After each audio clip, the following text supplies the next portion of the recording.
오늘 법제사법위원회는 2023년도 예산안을 논의하기 위한 것입니다.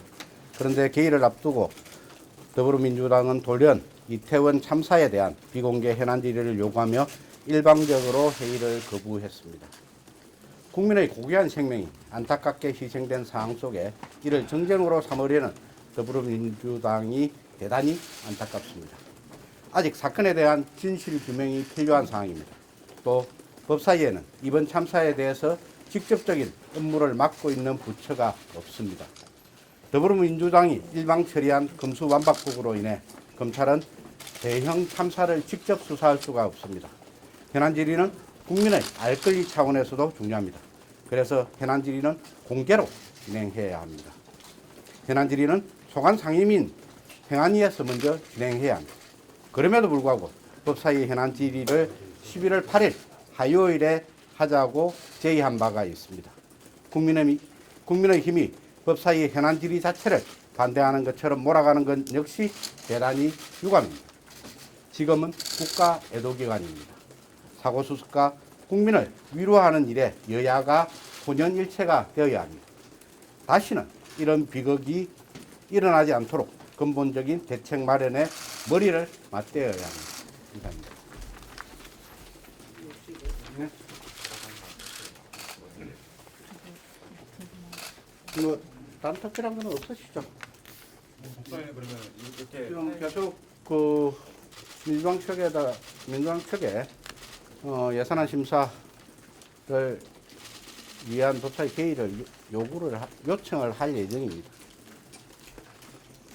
8일에 현안 질의를 하자는 입장이신 거죠? 예, 그렇습니다. 예.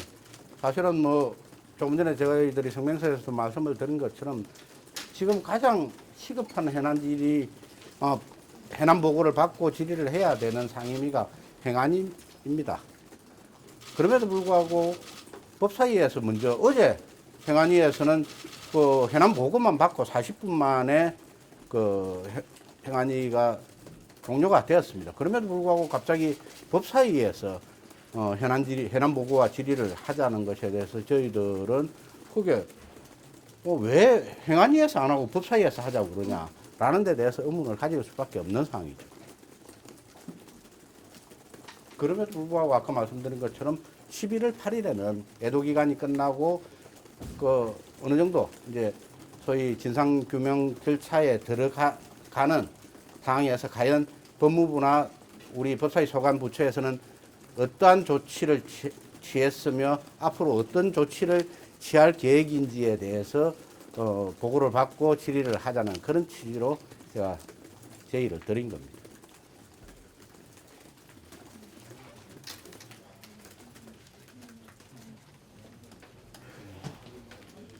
그 민주당 간사 측에서는 의원님하고 연락이 안 된다고. 아니 이런 제의를 이미 똑같은 제의를 어제 받았습니다. 받아서 저희들이 제가 분명히 어제도 이거는 안 된다 라고 말씀을 드린 사항이었죠. 그렇기 때문에 연락이 안 된다라는 거는 이미 서로 간에 의사소통이 있었는데 그 이후에 계속 같은 제의에 대해서 똑같은 제의가 있었는데 거기에 대해서 저희들이 뭐 다른 어떤 대답을 할 수가 있겠습니까? 자, 계속 만들어 단독이라도 하시고. 그 부분에 대해서는 저희들이 많은 고민을 해봐야 될 부분이 아니겠습니까? 어찌됐든 간에 여야 간사 간 합의에 의해서 예산안 상정을 위한 법사위 전체 회의는 개최되어야 한다고 저희들은 당연히 생각을 하죠. 앞으로 계속 간사 간 합의를 위한 노력을 계속해 나가겠습니다. 예, 마치겠습니다. 수고하셨습니다.